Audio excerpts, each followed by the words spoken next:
sem legenda.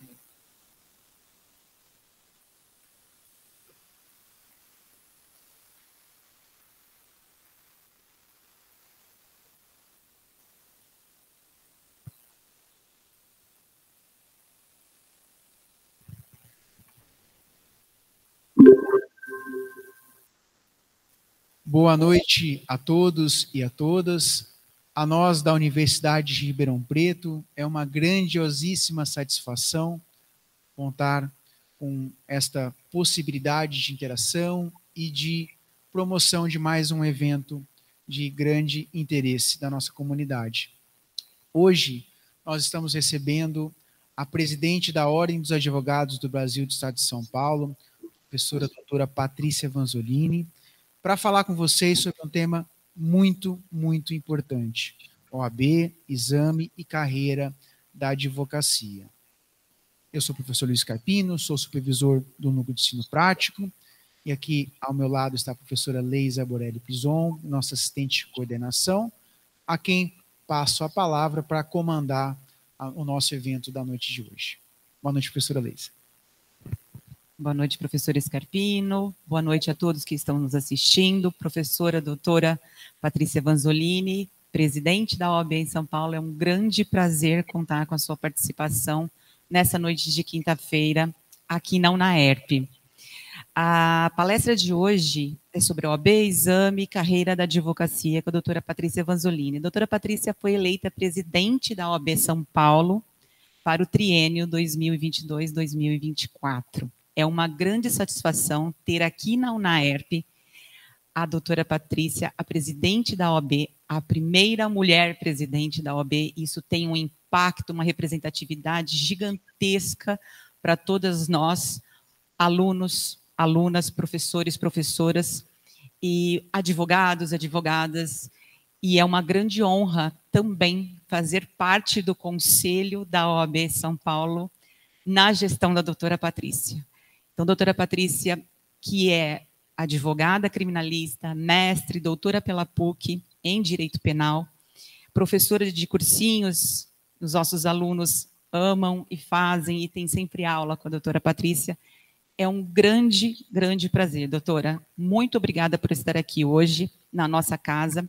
Eu aqui, nós dois estamos também representando o professor doutor Sebastião Sérgio da Silveira, o nosso coordenador, que neste momento está numa colação de grau de uma outra turma, por isso não pôde estar presente, mas rendeu homenagens e agradeceu a participação, a presença na palestra de hoje, doutora.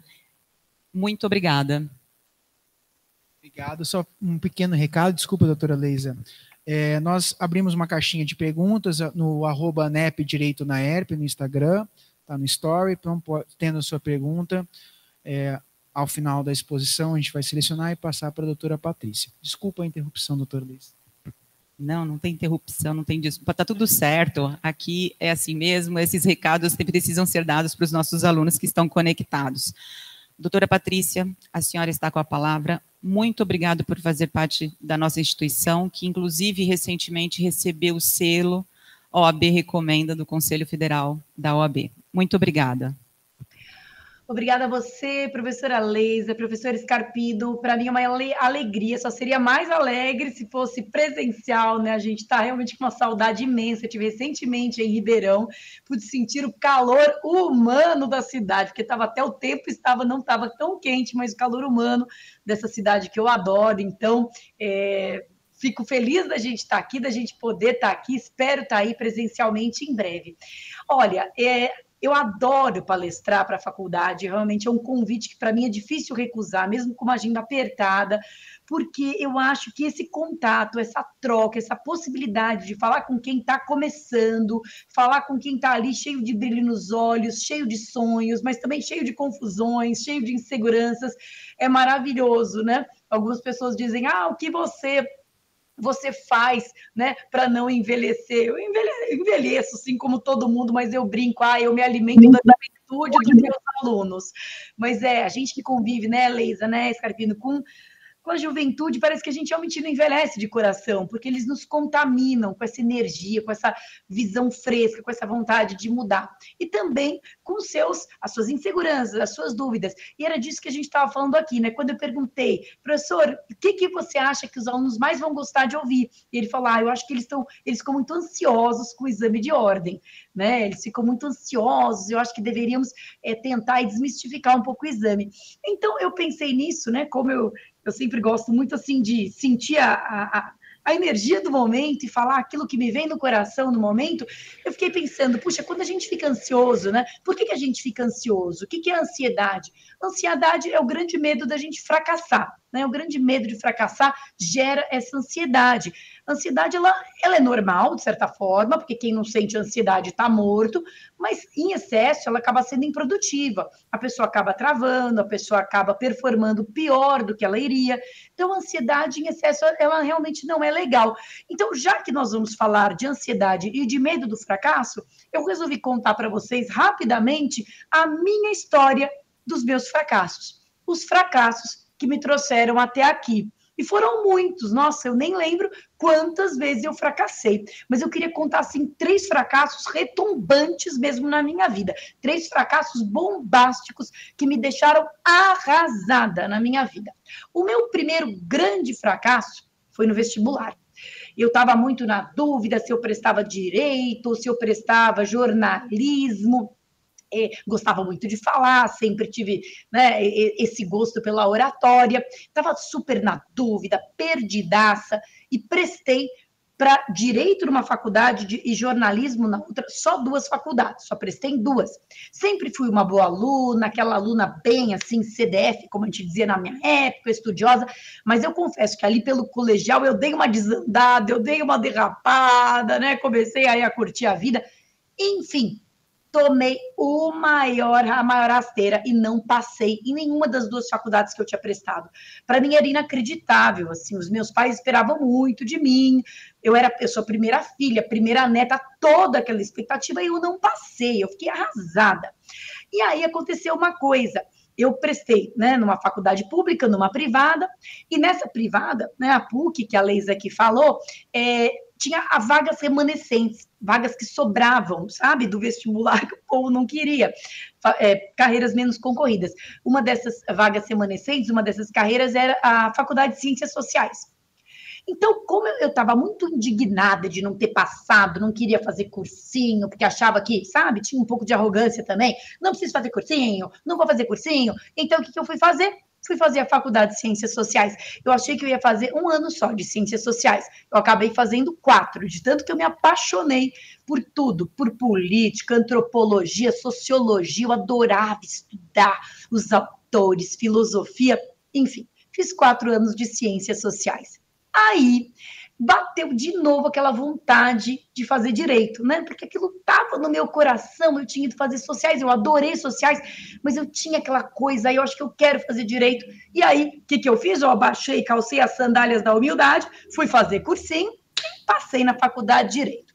Tá bom, comecei a fazer direito, vida que segue, etc. Fui fazendo, fiz os 5 anos. E aí veio o meu segundo grande fracasso, aquele que me deixou arrasada, horrível, para morrer, que foi quando eu prestei o exame da OAB.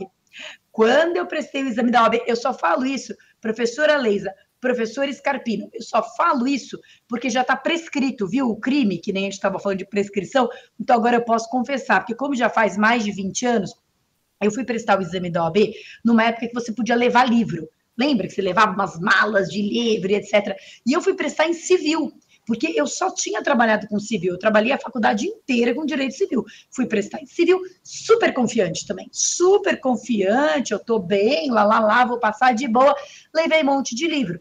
Só que eu levei um livro no plástico, sabe aquele livro que você compra porque o professor da faculdade te recomenda e você nem abre? Pois é, eu lembro até hoje, era um livro da Maria Helena Diniz sobre lei de locação.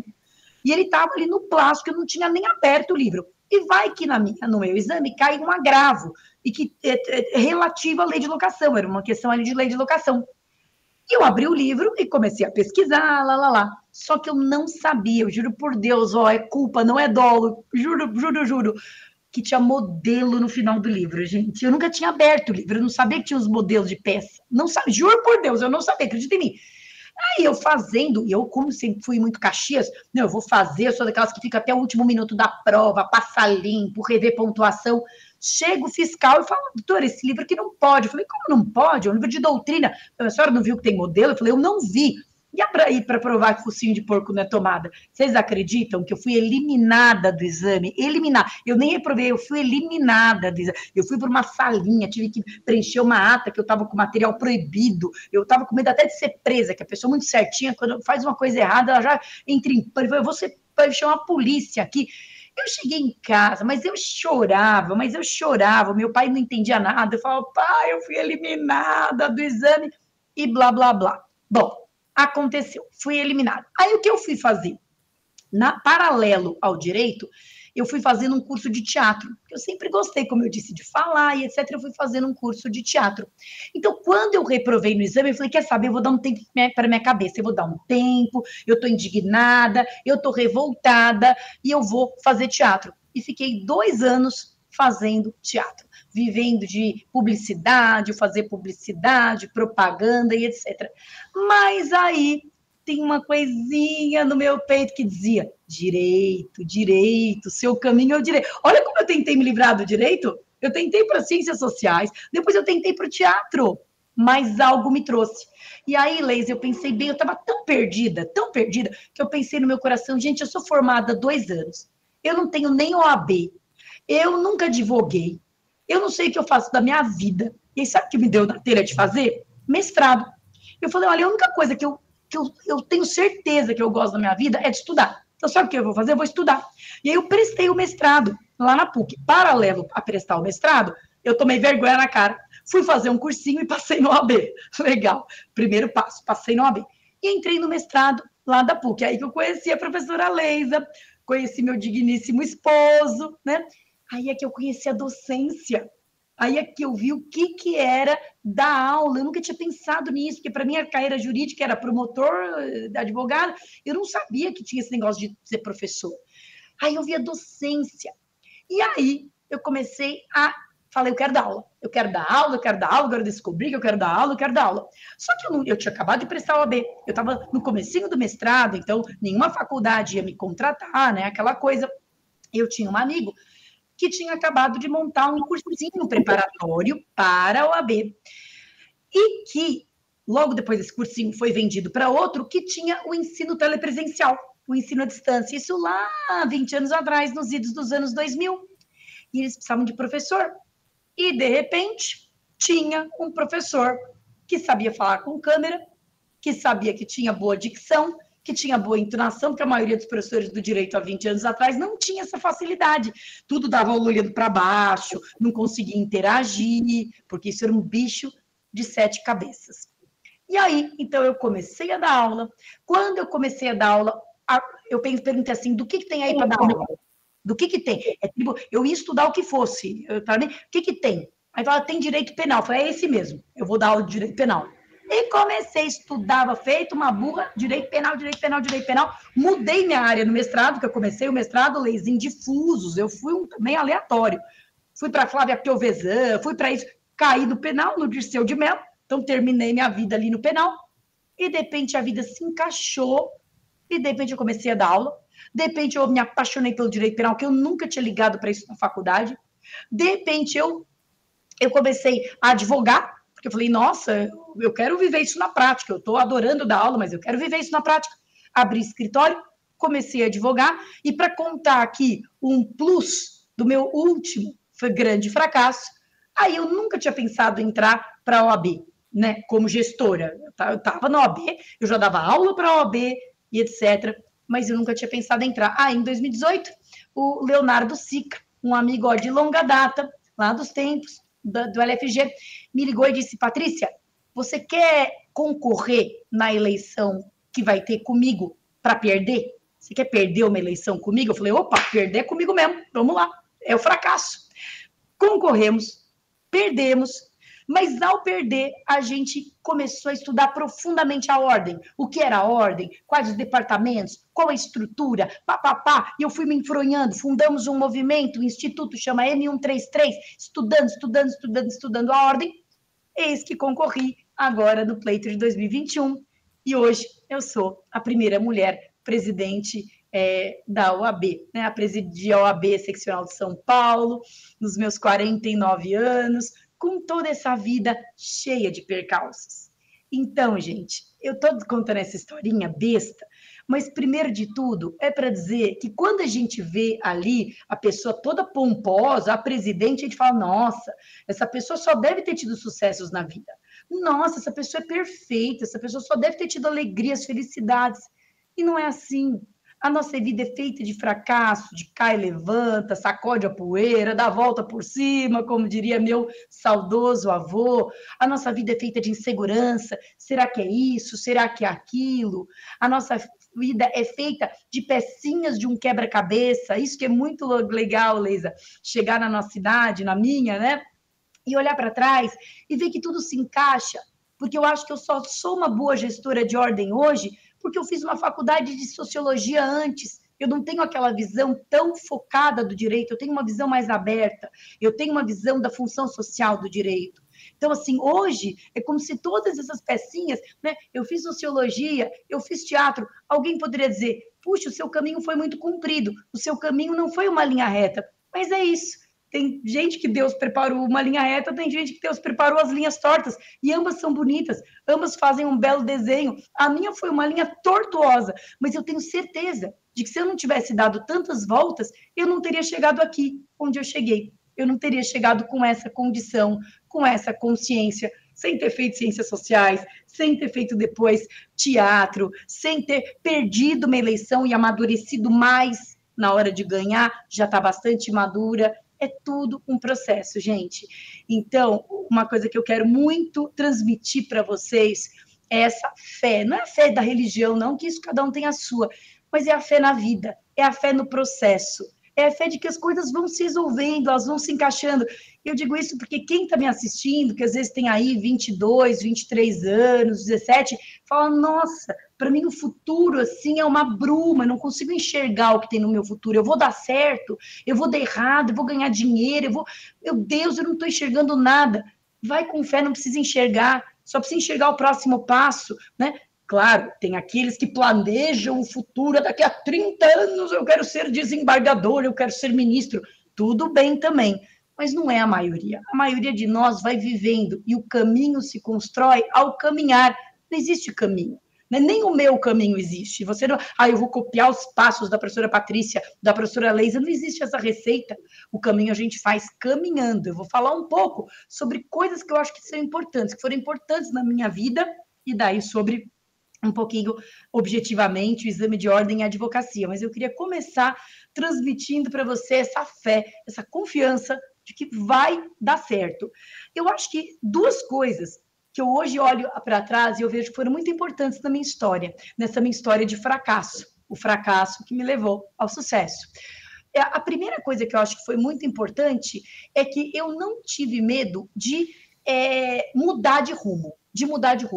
Então, eu estava ali nas sociais, eu estava feliz, e eu poderia ter continuado a minha vida como cientista social, mas algo me chamava para o direito e eu ouvi. Às vezes a gente fica numa situação só porque ela é mais fácil ou mais cômoda. Não faça isso. Leisa, eu ouço muito dos meus alunos lá no Mackenzie, assim, a pergunta, eu estou num estágio X, eu estou ganhando bem, mas me chamaram para o estágio Y que eu não vou ganhar tão bem, o que eu faço? Vá, siga o coração.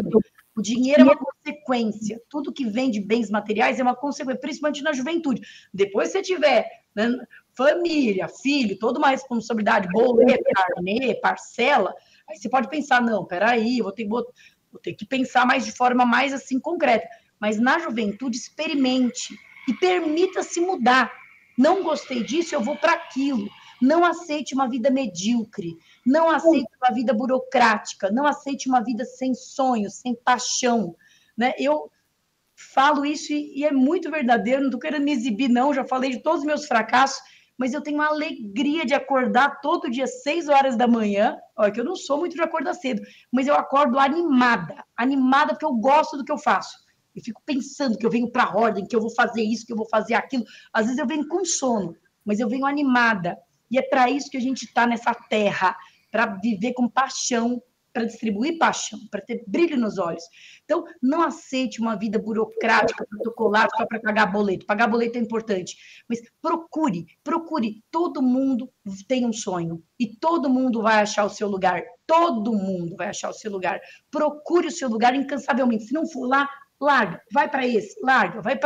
Estou falando para você ser uma pessoa irresponsável, mas estou dizendo, não fique num lugar que não te dá nada, que não te pertence, que não te agrega. Essa é a primeira lição que eu tiro da minha própria vida. A segunda lição é, quando você estiver fazendo uma coisa, faz de cabeça, porque isso também foi uma verdade, né? Quando eu encasquetei que eu tinha que estudar ciências sociais, eu estudei mesmo, só tirava 10. Essa é a época que eu tirava mais nota boa da faculdade, na faculdade de Direito eu não chegava até tirar tanta nota boa. Nas ciências sociais eu estudava mesmo, lia, fazia fichamento, fazia debate, eu estudava. Aí quando, vou fazer agora teatro, fazia teatro mesmo, fazia nos testes, me apresentava, cheguei a fazer peça no Sesc, tudo. Vou fazer direito. Olha que direito nos primeiros anos nem me empolgou muito não, vou ser bem sincera aqui. Até porque eu vinha de ciências sociais, eu já era mais velha, eu cheguei numa turma que era todo mundo aí recém-saído ali do cursinho, achava todo mundo criança, sabe aquela ruga? Ai, todo mundo é criança aqui, não tem o papo. Mas mesmo assim, quando eu fazia direito, fazia estágio, estagiei desde o primeiro ano, porque eu queria, já que eu vou fazer direito. Estagiava e depois ia para a faculdade à noite, e era isso, enfim. Então, quando você se propõe a fazer, né, em tudo, ser inteiro, como diria Fernando Pessoa, né? Em tudo que você faz, faça por inteiro, se coloque por inteiro, se doe para aquilo, né? Porque é isso que dá o frisson, é isso que dá realmente o sangue nos olhos. Pois bem, então, feito esse pequeno introito aqui da minha história de fracassos, do que eu acho que é importante para uma vida realizada e bem-sucedida, e pense que quando eu falo bem-sucedida, sucesso também é uma coisa que a gente só mede em um indicador. O sucesso, para mim, só tem um indicador. Sucesso é felicidade. Né? Sucesso não é dinheiro, sucesso não é poder, sucesso não é posição, né? Pode ser.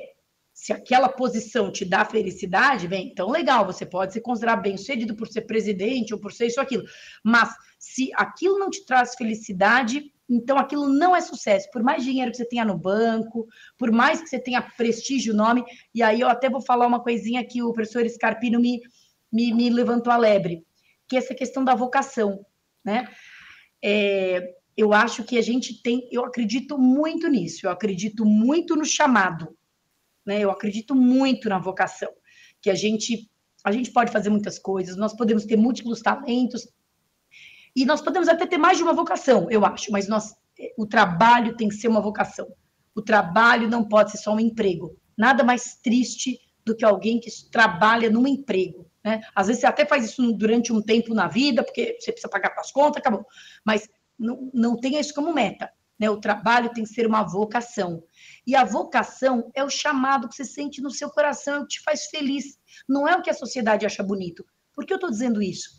Porque ao terminar a faculdade de Direito, você tem muitas opções, e algumas delas têm grande prestígio social.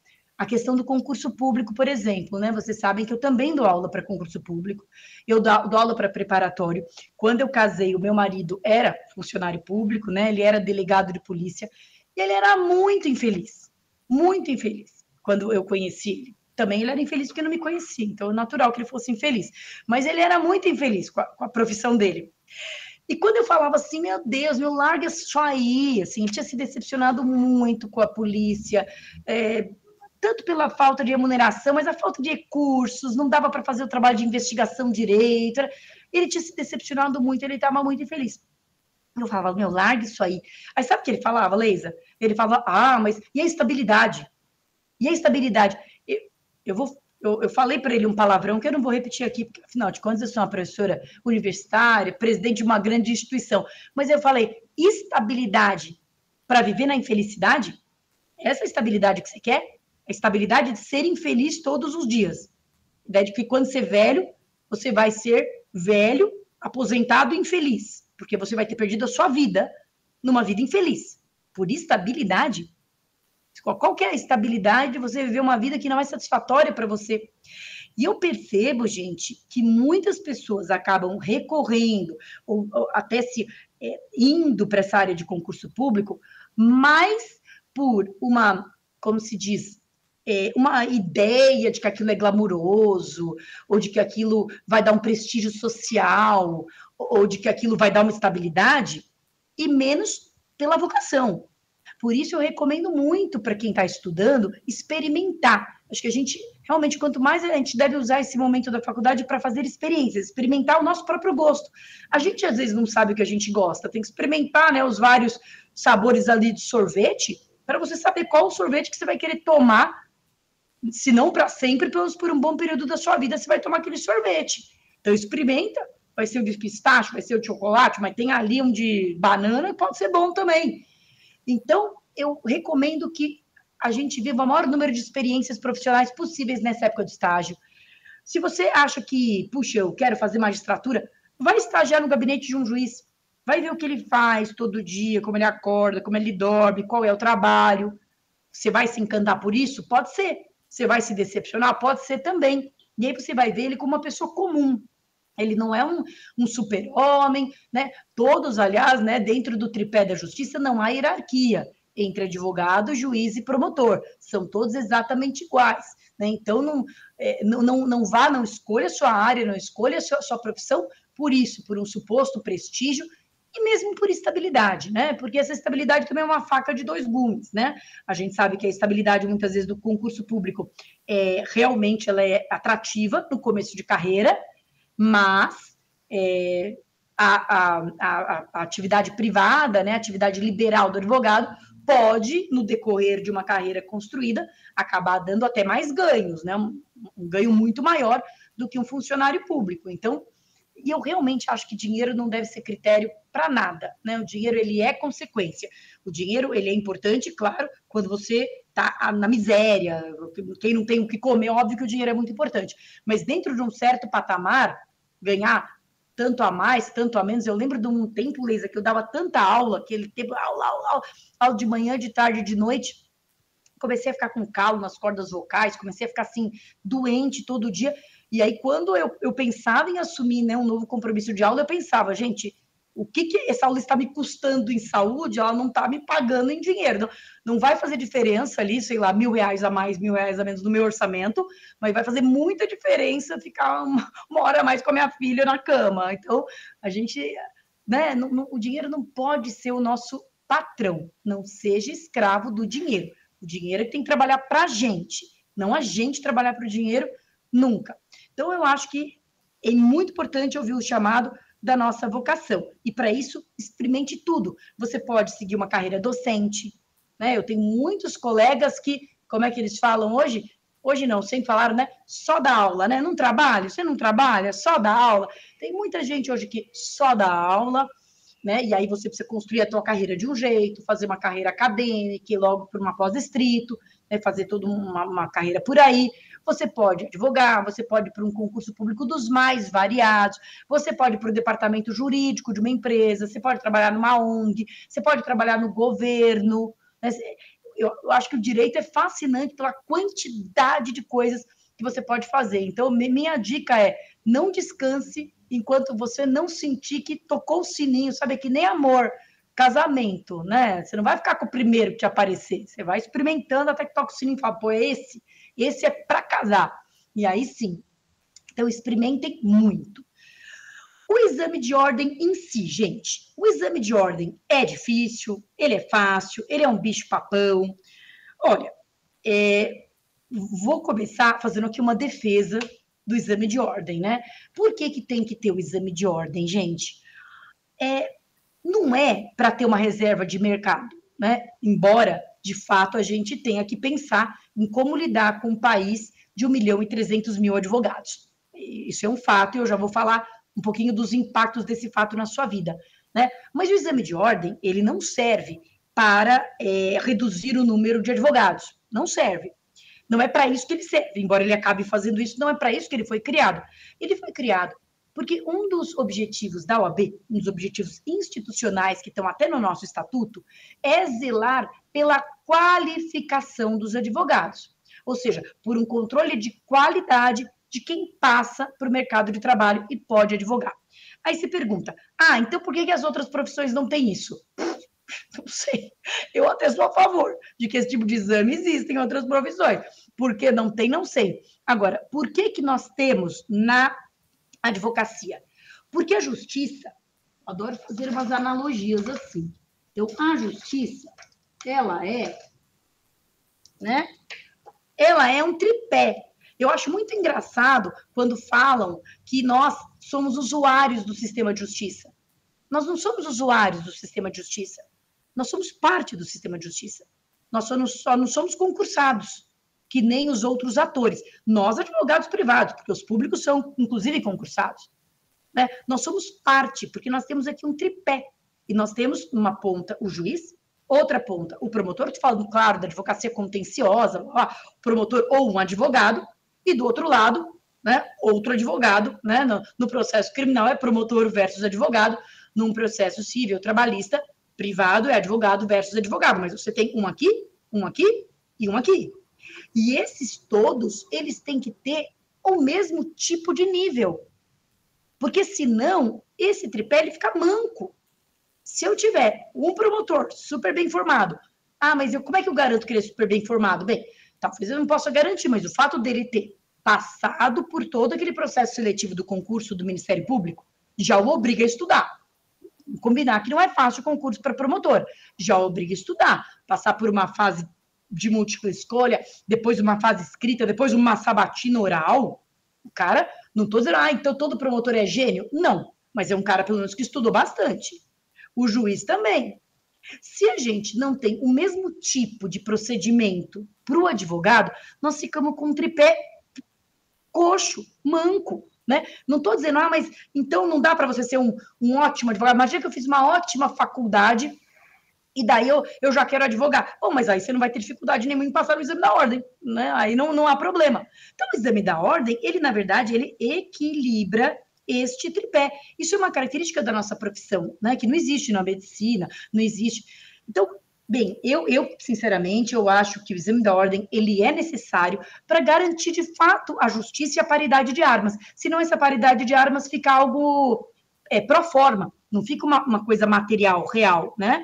O réu indefeso, tem situações, assim, muito tristes e que vão prejudicar um direito de uma pessoa, pode ser um direito de liberdade, um direito patrimonial, né? Um direito de família importantíssimo, né? O direito mexe também com bens prioritários da vida humana, né? Então, tem que ter muita qualificação.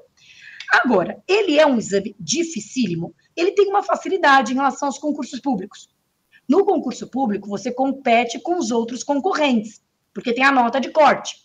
Então, no concurso público, não adianta você ir muito bem, você tem que ir melhor do que o outro, não adianta ir muito bem.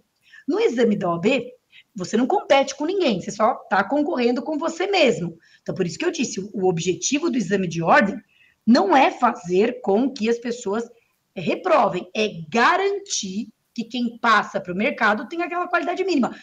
Tomara Deus, e aí o NAERP está nos ajudando nisso, tomara Deus todo mundo fosse aprovado, né? Aí nós íamos ter um problema do inchaço do mercado de trabalho, mas isso são outros 500. Aí é outros 500, aí não é problema da OAB propriamente, né? Aí é um problema do mercado absorver. Mas para a OAB, o melhor seria que todos passassem. O problema é que nem todo mundo passa. E aí, essa história de como se preparar. Bem, eu acho, Scarpino, e aí eu vou falar uma coisa que é uma faca de dois gumes.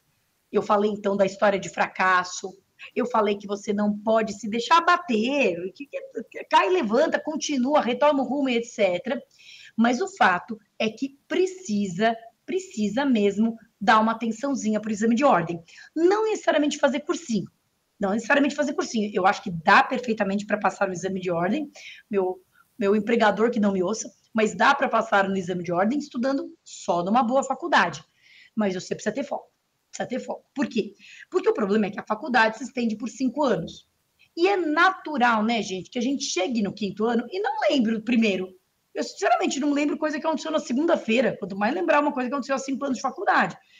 Então, é importante, pré-exame de ordem, fazer uma revisão, ou fazer resolução de questões. É um método que eu sempre adorei, eu acho muito eficiente, ainda mais na banca FGV, que é uma banca que repete muita questão. Aliás, tem várias questões anuladas por plágio, por autoplágio, né? Porque são questões repetidas de outros concursos da própria FGV. A FGV já várias vezes pisou nessa bola. Então, eu acho muito eficiente essa metodologia de você ir fazendo questões. Eu sempre indico isso para os meus alunos, quer dizer, se inscreveu ali no exame, começa a fazer as questões das provas passadas, claro, sempre cuidando pela questão da atualização, né, para não fazer questão desatualizada, porque eu acho que isso deixa você em sintonia. Porque o escopo do estudo para a ordem é um pouco diferente do escopo do estudo na graduação, né? Na graduação, quando eu vou dar uma aula, eu quero abrir a cabeça, vamos pensar, vamos filosofar. Já no cursinho, por exemplo, quando eu vou dar uma aula, eu falo, fecha, foco, foco, foco, não é assim que cai, blá, blá, blá. É um estudo que tem que ser mais focado. Então, eu acho que precisa de um pouquinho de dedicação. Ah, mas eu tenho um amigo que passou de primeira sem estudar nada. Sempre vai ter esses caras, né? Mas eu não acho legal também criar uma expectativa irreal. Porque se você vai com uma expectativa, mamãozinho com açúcar, BBB, não fiz nada e vou passar, é capaz de se frustrar. E não tem nenhum problema em se frustrar. Já vou falar um pouquinho sobre também como lidar com a frustração. Não tem nenhum problema em se frustrar, mas eu sinto que a frustração, ela pode causar um problema de autoestima. E aí tem gente, eu não sei se vocês já viram isso, tem pessoas assim super bem preparadas que vão criando um trauma, uma coisa assim, que elas ficam muito nervosas, daí que elas não conseguem, e daí vai reprova. Isso não tem nada demais, a reprovação, se você não se deixar abater. Mas é difícil, né? Porque somos humanos, então a gente se deixa abater. Então eu recomendo que tenha uma seriedade, primeiro com a faculdade. Eu falo isso para os meus alunos lá no Mackenzie direto. Né? Embora o foco da aula seja diferente, eu sou a mesma Patrícia que dou aula aqui no Mackenzie e no cursinho.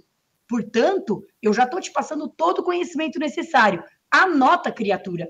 Presta atenção na aula. Abre essa câmera, né? Faz caderno. Estuda para a prova, que você já vai estar adiantando o caminho para depois do exame. Não que você... o estudo tem um escopo diferente, mas basicamente a matéria é a mesma. Então, tratar a faculdade com seriedade. Quem realmente quer deixar tudo para o final, às vezes tem que fazer um 6º ano de cursinho. Verdade seja dito, quem não dá bola para a faculdade, às vezes depois tem que recuperar tudo, e aí é mais difícil, né? Porque o cursinho ele é outra pegada, ele é outro ritmo, ele é mais revisão, ele não é que vai dar desde o comecinho da matéria.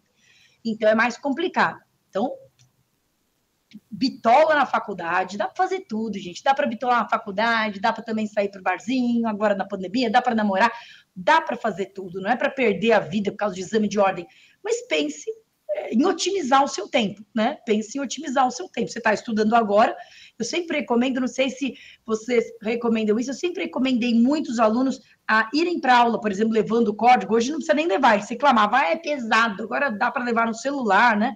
Lá. Porque eu falo, se você ouve a aula e já vê o artigo, aquilo grava na tua cabeça de uma forma muito mais eficiente. Então, na verdade, você está economizando tempo, porque você vai diminuir o tempo que você precisava estudar em casa. Já que você está aqui mesmo, filho, já que você acordou 7 horas da manhã, não tem jeito, você está aqui, aproveita para assistir a aula bem assistida. Agora, se acorda 7 horas da manhã, vai para a faculdade, fica no celular sem prestar atenção, na verdade, você está fazendo uma coisa pouco inteligente com você mesmo. Que uma hora, quando chegar a prova, você vai ter que estudar aquela matéria e não vai dar, né? Então, eu acho que precisa, sim, de uma atençãozinha para o exame de ordem. Agora vamos ter novas matérias, né? Entrou aí previdenciário, temos novidades, né? Do exame de ordem. E ele é um exame que você tem que fazer metade dos pontos, né? Não é que nem uma prova de magistratura que você tem que fazer 80% dos pontos, você tem que fazer metade, mas o nível das questões, e eu digo isso porque eu dou aula para concurso também, o nível das questões é parelho. O nível das questões é o nível de questões de uma prova de magistratura, delegado ou de MP. Hoje em dia não está um nível menor, só que você tem que acertar menos questões, porque a nota de corte é de 50% fixa, né? Não é móvel nem na magistratura. Então acaba sendo mais fácil por causa disso. A segunda fase também merece, eu acho que, bastante atenção. A gente está aí, né, no período da segunda fase, entre primeira e segunda fase. É um momento muito tenso, todo mundo fica super nervoso, né? Até porque, eu já passei por tudo da primeira. Eu acho que a segunda fase é mais fácil que a primeira, pelo menos para mim, porque eu gosto de escrever, eu sempre gostei de argumentar. E outra, você só estuda uma matéria, né? Você não estuda. Quantas matérias são agora, Leisa? Eu não, acho que com essas, sei lá, são 20 poucas. Quantas são, professor? Acho que é por aí, eu não me lembro agora, mas... É muita quantidade de matéria, né? Séria. Então, agora, para a segunda fase, não. Você faz aquele mergulho vertical naquela matéria de sua predileção, que obviamente é penal, porque é muito mais legal. Você faz aquele mergulho vertical na sua matéria, vai fundo nela, estuda, estuda, estuda. E eu acho mais fácil, sinceramente, do que a primeira fase. Também tem uma coisa que o pessoal reclama, mas, a meu ver, reclama de barriga cheia, que é assim, faz a primeira fase, faz a segunda, não passa na segunda por alguma razão, volta, não volta para a primeira, você tem direito à repescagem. Só que a repescagem você só pode fazer uma vez, né? E aí o pessoal reclama, por que só pode uma vez? Mas, gente, concurso público nem existe repescagem. Imagina a frustração do camarada que está estudando, sei lá, 2 anos para magistratura, ele chega no oral e ele reprova. E aí, tipo, volte para a primeira casa, sabe que naquele joguinho? Volte para o começo do jogo, imagina isso. Na OAB, pelo menos você tem uma second chance, você tem uma segunda vida para tentar, né? Não conseguiu, gente, levanta, sacode a poeira, dá a volta por cima. É normal, também lidar com essa frustração é normal. É normal nos concursos públicos, eu brinco que assim, professor Scarpino, quem vai prestar magistratura e não passa de primeira, não fica querendo se jogar do viaduto, entendeu? Se achando o fim da picada. A pessoa sabe que é difícil. Então, na OAB, às vezes a gente cria uma expectativa também que acaba massacrando a pessoa, porque a pessoa não passa de primeira, ela fica se achando a última das pessoas. Não é. É normal. Às vezes você não estava num dia bom, às vezes você teve uma dor de barriga, teve uma dor de cabeça. Acontece.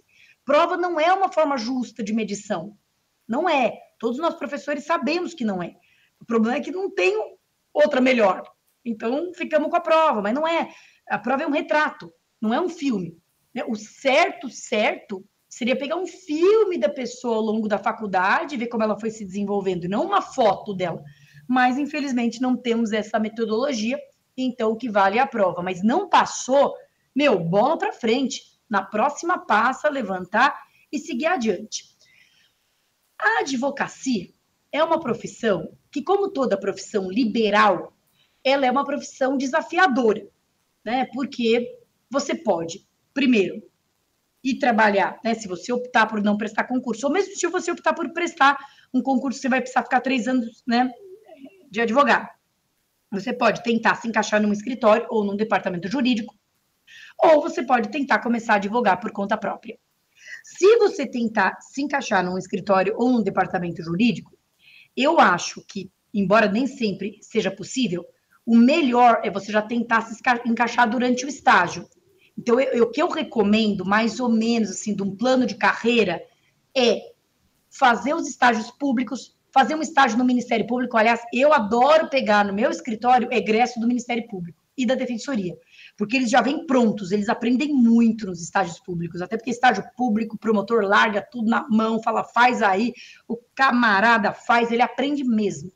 Mas a partir do 8º semestre, eu recomendo, se você já sabe que você quer escritório ou uma empresa, um jurídico de empresa, já começar a mandar currículo, já começar a entrar como, né, pensar em entrar como trainee, para já ir se encaixando, para não passar aquele perrengue de se formar e começar a ir a procurar, né, uma colocação que às vezes dá uma certa angústia, dá uma certa ansiedade.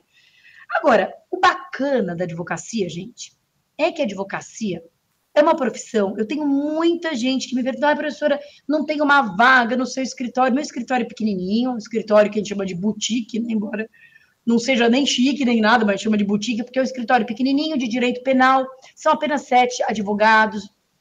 Eu não quero aumentar, eu nunca gostei também, é isso. O que é sucesso para você? Sucesso é ter um escritório com 30 advogados?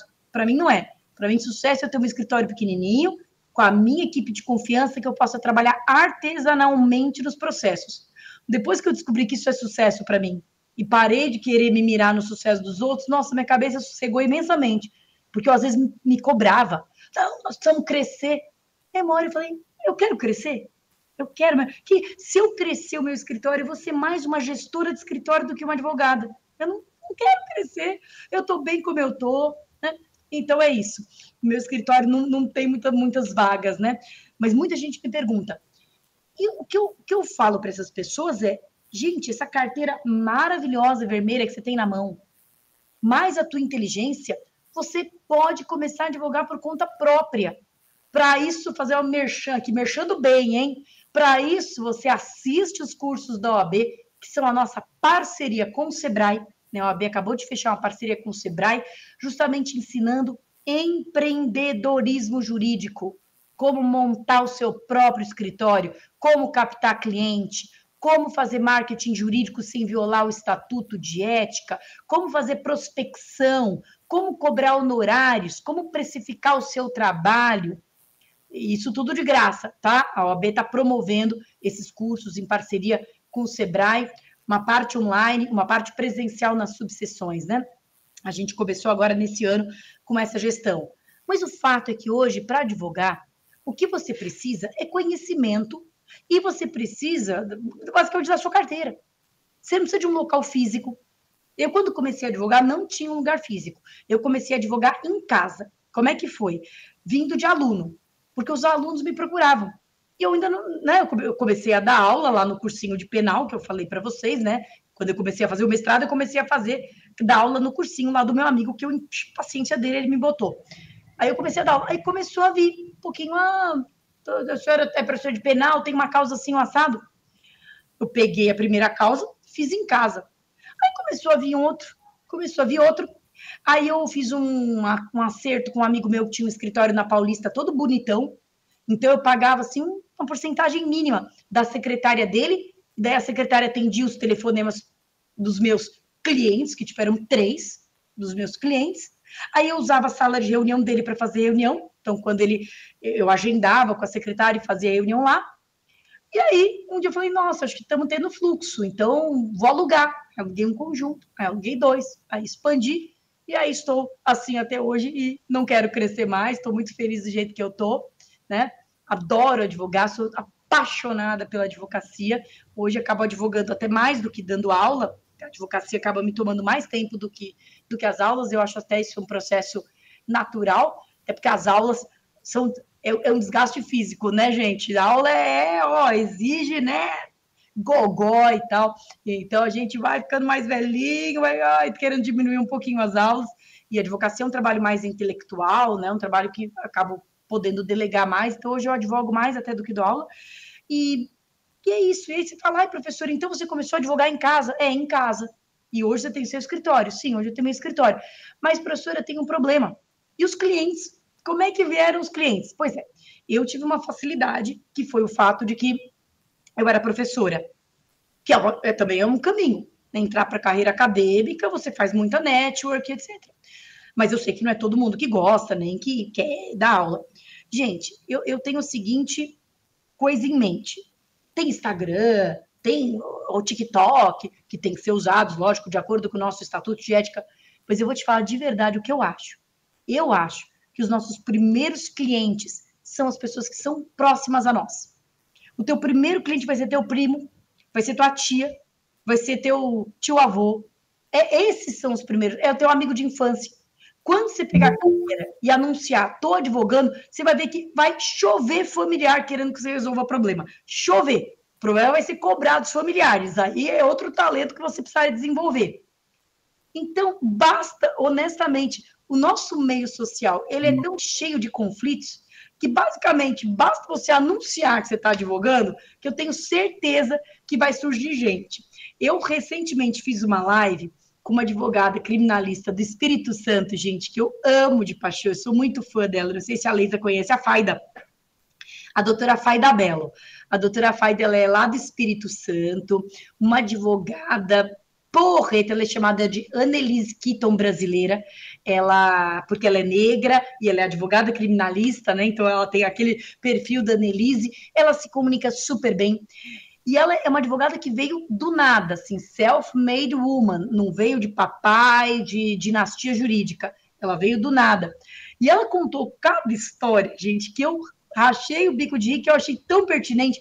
Ela disse o seguinte, olha, eu, quando me formei, eu tinha na minha cabeça que quem não é visto não é lembrado. Acho que o Alexandre está aqui com a gente na sala, não sei se ele está ou não está, mas Ale, olha que história boa. Sabe o que a Faida fazia? Ela disse que assim que ela se formou, ela morava numa cidade pequena lá do Espírito Santo, e aí, Ale, e ela botava a melhor roupa dela, ela botava uma roupa toda chiquetosa de advogada, ia para o fórum fazer social. Ia para o fórum conversar com os cartorários, conversar com os juízes, né? Conversar, e ficava conversando, contando que ela fingia que ela ia ver um processo, né? Que ela não ia falar que ela fingia que ela ia ver um processo, e parava na vara, começava a bater papo, dava o cartão, e etc. E aí os cartorários começaram a indicar ela, né? Quando aparecia uma coisa, fala, tem uma doutora aqui que é super boa, doutora Faida, etc. E olha só que jeito, ela estava lá, estava circulando no fórum, estava, né? Claro que ela não estava infringindo, a gente sempre tem que pensar no nosso estatuto de ética, não estava botando uma propaganda, mas ela estava lá conversando com as pessoas, fazendo network no fórum, né? Hoje ela é uma superstar do TikTok, ela tem 190 mil seguidores no TikTok, 140, eu acho, no Instagram, e ela é sensacional, ela é uma pessoa, assim, doce, e ela pegava tudo, ela queria ser criminalista, mas ela pegava tudo, pegava processo de tráfico, pegava homicídio, fez mais de 200 júris pela assistência judiciária, como mulher, negra, encarando sozinha. Então, o que a Faida tinha, gente? A Faida tinha atrevimento. É isso que eu sinto que às vezes a gente tem que ter um pouco, acho que até já conversei isso com o Alexandre, né? Eu acho que estudar é ótimo, maravilhoso. Eu sou uma professora, nem poderia dizer diferente. Mas eu sinto que às vezes as pessoas usam o estudo, como é que eu posso dizer? Elas acabam se escondendo atrás desse mantra, eu não estou pronto. Eu não estou pronto, eu preciso fazer mais um curso, eu não estou pronto, eu preciso estudar mais. Você se formou na faculdade, você está pronto. Você passou no exame de ordem, você está pronto. Você pode não se sentir pronto, que nem eu também não me sinto pronta. A gente nunca vai se sentir pronto, mas você está pronto. Começa. Estuda pra caramba aquele caso, estuda aquele caso como se fosse o último da sua vida, se debruça, passa noites em claro, destrincha tudo, tenha na sua cabeça que o juiz pode saber muito, muito de direito, mas quem sabe do processo é você.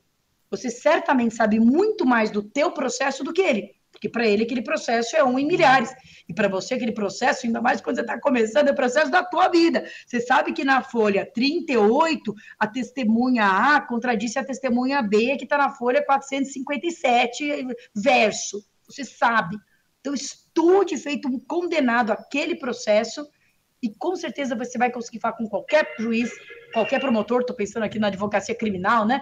Mas qualquer processo trabalhista, qualquer processo civil, você tem condição de fazer. Então, acho que essa ousadia da doutora Faida é muito legal, é muito bonita. Meta a cara. E se a advocacia for a tua vocação, eu tenho certeza de que ela só vai te trazer alegria. Volto à minha analogia do casamento, que nem o casamento. Você pode falar, nossa, é uma pessoa, né? Eu vou casar com uma pessoa por interesse, né? Aí é um homem rico, é uma mulher rica, sei lá, é uma pessoa que vai me dar uma vida estável. Se você não casar por amor, a pessoa também não vai te trazer felicidade e você vai ser infeliz. A profissão é a mesma coisa. Se você escolhe uma profissão por amor, tenha certeza de que essa profissão vai te fazer muito feliz. Então, se você escolhe a advocacia por amor, por mais que seja difícil no começo, pagar, por mais que seja difícil, você escolhe por amor, ela vai ter um reverso para você. Ela vai reverter em felicidade. Ela vai te fazer feliz. Eu te prometo isso, uma promessa, né? Que o amor nos faz. Né? Dê amor que você vai ser recompensado com felicidade. E a gente só dá amor para aquilo que realmente está na nossa vocação, está no nosso coração. No meu coração está a advocacia e a docência, indubitavelmente. Eu tenho um coração assim bem divididinho. E a ordem agora também. Então tem espaço para esses 3 amores hoje no meu coração. Gente, é isso. Essa experiência muito pessoal, muito pessoal mesmo, muito autêntica que eu queria passar para vocês. Fico à disposição. Não sei se temos aí alguma pergunta, algum questionamento? Estou aqui para responder. Oi, professor. Professora, que maravilha ouvir suas palavras.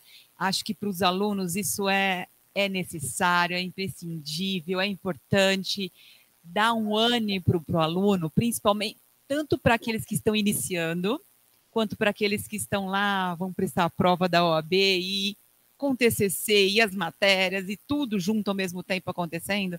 Às vezes bate aquele desânimo, mas eu sempre digo que esse desânimo ele tem que ter um espacinho muito pequeno na tua vida, que é para você pensar que o resto tem que ser preenchido pelo ânimo, pela felicidade, pela decisão daquilo que você está tomando, fazendo pela vida.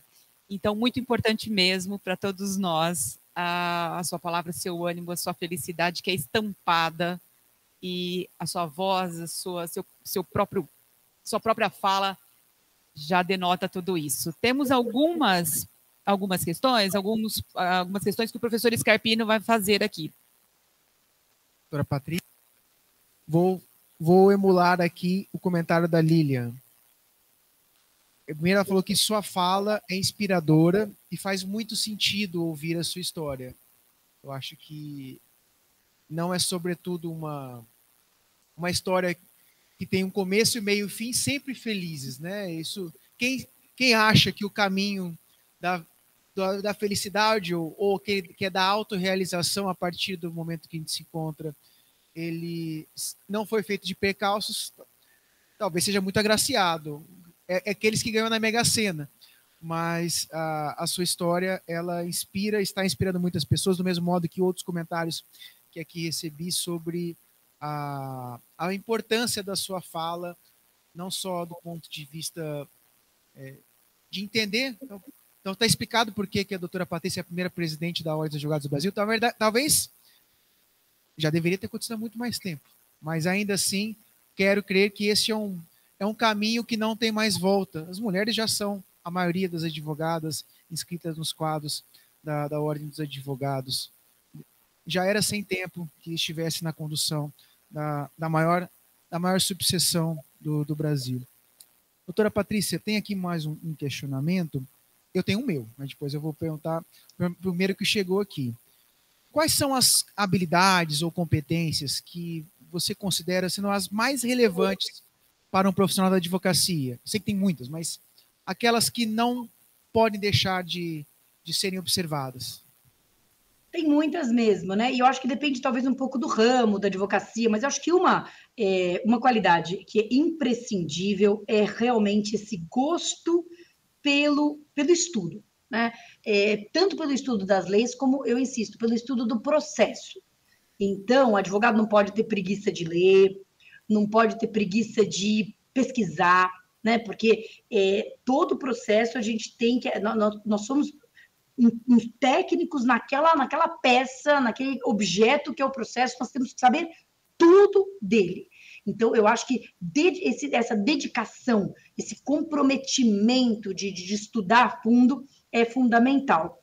A outra coisa que eu destaco é empatia. Eu acho que advogado tem que ter empatia. Como acho que o médico tem que ter também, e às vezes não tem, né? Às vezes a gente vai ficando um pouco frio.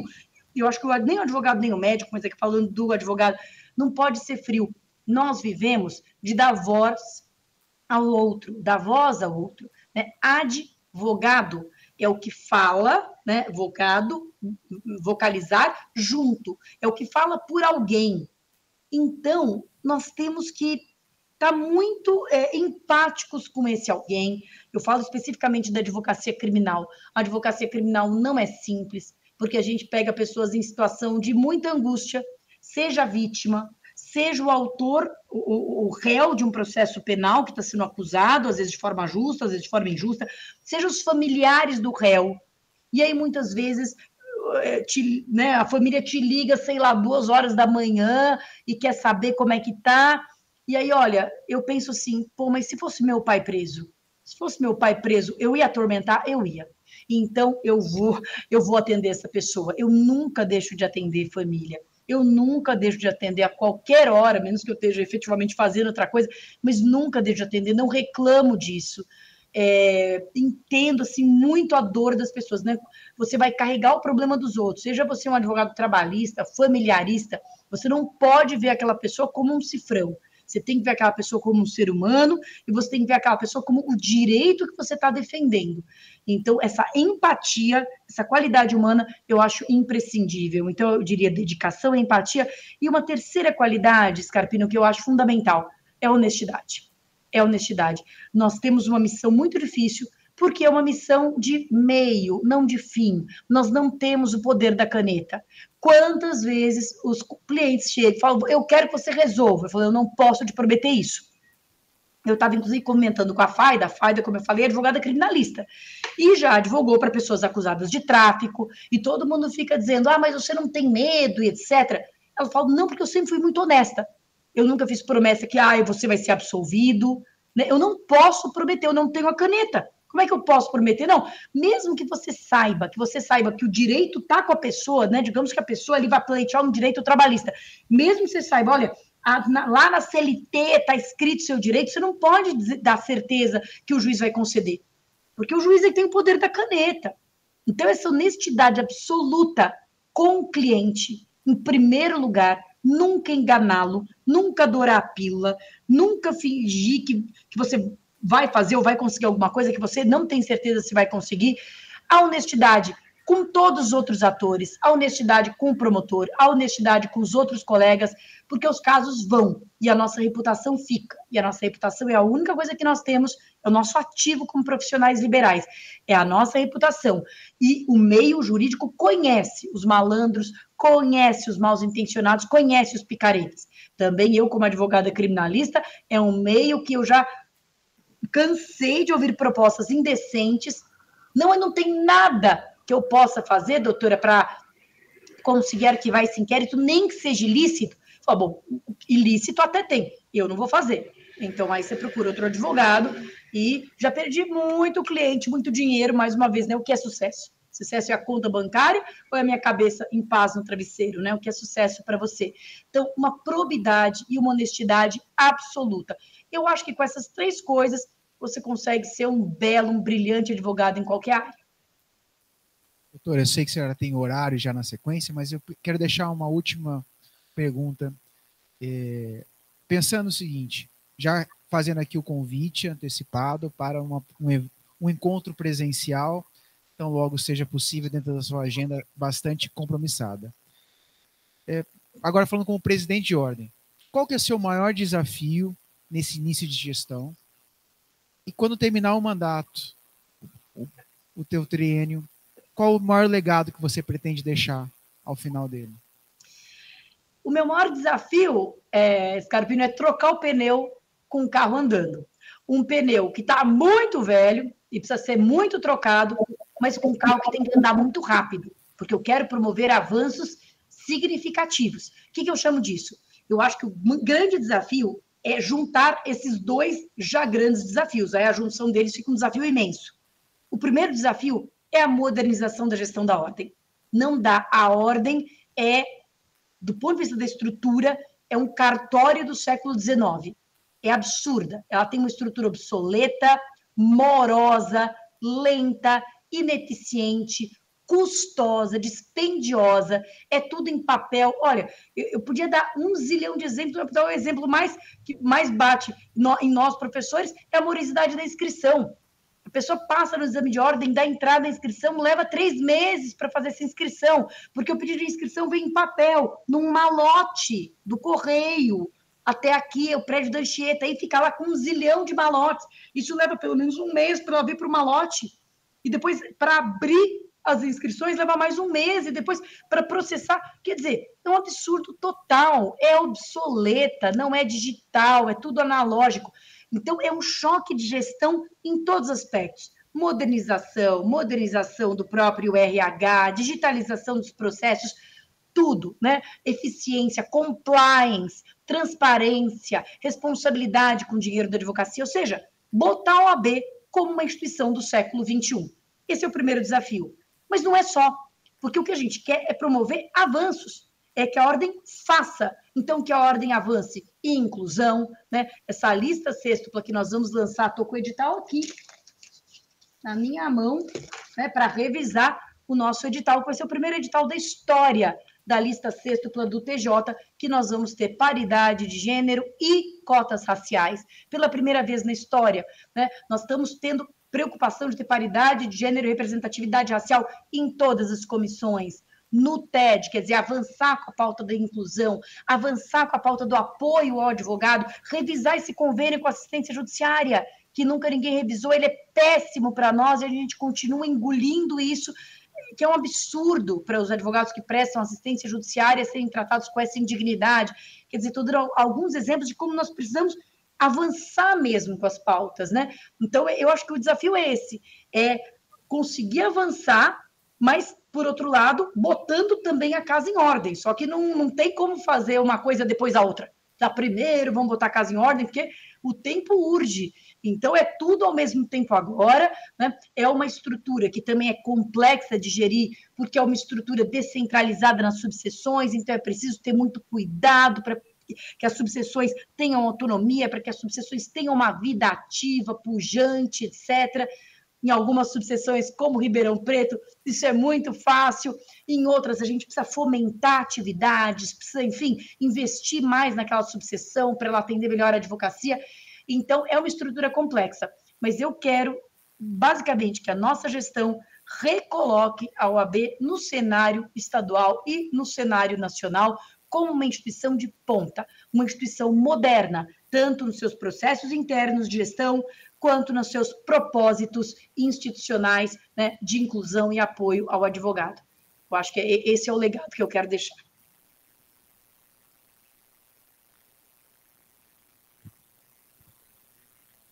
Obrigada, doutora Patrícia. Eu, às vezes, falo doutora, às vezes eu falo presidente, às vezes eu falo professora, porque é tudo junto numa mesma pessoa incrível e iluminada. Então, muito obrigada por estar aqui hoje na UNAERP, em nome da nossa coordenação, professor Sebastião Sérgio da Silveira, que mandou os cumprimentos para a doutora e não pôde estar aqui, porque está numa colação, como eu havia dito. O professor Scarpino, nosso coordenador aqui, o supervisor do Núcleo de Ensino Prático, e eu, como professora da universidade, como assistente da coordenação e atual conselheira da OAB, fico imensamente agradecida pela participação, pela possibilidade desse encontro. Agradeço muito ter podido, você ter podido aceitar esse convite. Eu sei que a sua agenda é uma loucura, mas muito, muito obrigada, viu, Patrícia? E agora, Patrícia. É isso. É doutora, é professora, é Patrícia. Às vezes eu encontro ela no corredor da OAB, né, Patrícia? Então, muito, muito obrigada por ter participado, por ter podido estar aqui com a gente com essa palestra com os nossos alunos. Muito obrigada, Patrícia. Gente, eu que agradeço, fico à disposição. Quem quiser me contactar no Instagram, eu respondo direct, é @pativanzolini. Então, pode me entrar em contato, porque é isso, a gente está junto, a gente está no mesmo barco e a gente vai seguir dessa forma, tá bom? Beijão a todo mundo, gente. Boa noite.